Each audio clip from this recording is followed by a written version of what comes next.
हमने देखा था कि ऑब्जेक्ट्स इसलिए विजिबल होते हैं क्योंकि रोशनी उनके सरफेस से रिफ्लेक्ट होती है। ये रिफ्लेक्टेड लाइट हमारी आंखों में एंटर होती है और हम ऑब्जेक्ट्स को देख पाते हैं। हमारी आंखों के अंदर क्या होता है जब लाइट रेज इनमें एंटर करती है? वो क्या है जो हमें अपने आसपास की चीजों को देखने में मदद करता है? हमारी आंखें लगभग स्फेरिकल शेप की होती है। हम इस वीडियो में आंखों की अलग अलग पार्ट्स को शॉर्ट में समझेंगे, ज्यादा डिटेल में नहीं।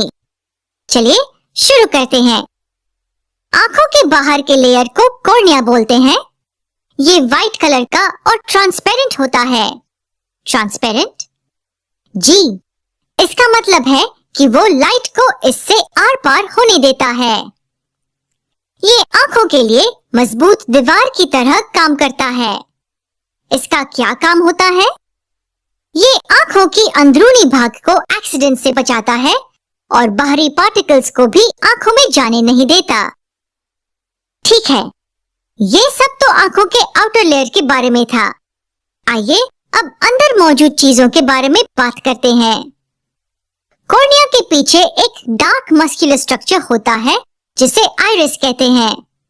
आइरिस से आंखों के रंग की पहचान होती है। उदाहरण के लिए जब हम कहते हैं कि किसी व्यक्ति की नीली आंखें हैं, तो इसका मतलब है कि उस व्यक्ति के आंखों का आइरिस का रंग नीला है। अब आइरिस के बीच में एक छोटी सी ओपनिंग है जिसमें से रोशनी एंटर होती है। क्या आपको पता है उसे क्या कहते हैं? उसे प्यूपिल कहते हैं। आइरिस वास्तव में कैमरा के शटर की तरह काम करती है। ये बड़ी या छोटी होकर प्यूपिल का साइज एडजस्ट करती है, जिससे कि आंखों में प्रवेश करने वाली रोशनी की मात्रा कंट्रोल होती है। एग्जाम्पल के लिए, जब आप टॉर्च की रोशनी को व्यक्ति के आंखों में सीधे फोकस करते हैं, तब उसकी आइरिस छोटी हो जाती है। वो इसलिए क्योंकि लाइट की इंटेंसिटी इतनी ज्यादा होती है कि आंखें सह नहीं पाती। छोटी होने से आइरिस अनचाही लाइट को प्यूपिल से प्रवेश करने से रोकती है। और जब अंधेरा होता है या कम रोशनी होती है, तब वो एक्सपैंड हो जाती है जिससे प्यूपिल से ज्यादा लाइट प्रवेश हो सके। ठीक है, फिर क्या होता है? प्यूपिल से एंटर करने वाली रोशनी पीछे रखे गए लेंस पे पड़ती है। ये एक कॉन्वेक्स लेंस है। कॉन्वेक्स लेंस क्या होता है?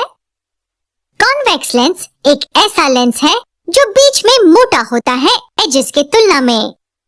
ये कन्वर्जिंग लेंस है, यानी कि ये सारी लाइट को एक पॉइंट पे फोकस करता है।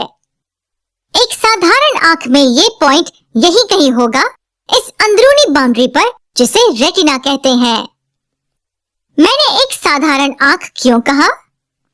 खैर, एक खराब आंख में ये फोकस का पॉइंट या तो रेटिना के सामने या रेटिना के पीछे हो सकता है। हम अपने आने वाले वीडियोस में आंख के इस डिफेक्ट के बारे में बात करेंगे, लेकिन पहले साधारण आंखों पर वापस जाएं, जहां लाइट रेटिना पर फोकस्ड है। रेटिना आंख के पीछे होता है और आईबॉल के अंदरूनी लेयर को मार्क करता है। रेटिना में बहुत सारे नर्व सेल्स होते हैं जो लाइट को सेंस करते हैं। नर्व सेल्स के दो प्रकार हैं, जिनका नाम है कोन्स, जो ब्राइट लाइट के प्रति सेंसिटिव होते हैं, और रॉड्स, जो डिम लाइट के प्रति सेंसिटिव होते हैं। मैसेज या एहसास को फिर ऑप्टिक नर्व के रास्ते ब्रेन तक ट्रांसफर किया जाता है। ओके, चलिए जल्दी से रिकैप करते हैं जितना भी हमने ह्यूमन आई के बारे में सीखा है। ह्यूमन आई का आकार लगभग स्फेरिकल होता है। आंखों के बाहर के लेयर को कॉर्निया कहते हैं, जो एक मोटा सफेद ट्रांसपेरेंट दीवार है जो आंखों को एक्सीडेंट होने से बचाता है और फॉरेन पार्टिकल्स को अंदर आने से रोकता है। कॉर्निया के पीछे आंख का कलरफुल पार्ट आइरिस मौजूद होता है। इसके बिल्कुल बीच में छोटी सी ओपनिंग होती है, इसे प्यूपिल कहते हैं। आइरिस कॉन्ट्रैक्टिंग और एक्सपैंडिंग के द्वारा प्यूपिल में एंटर होने वाले लाइट को कंट्रोल करती है। प्यूपिल के पीछे कन्वर्जिंग लेंस होता है जो लाइट को रेटिना पर फोकस करता है। रेटिना के दो प्रकार के नर्व सेल्स होते हैं जिनका नाम कोन्स और रॉड्स है।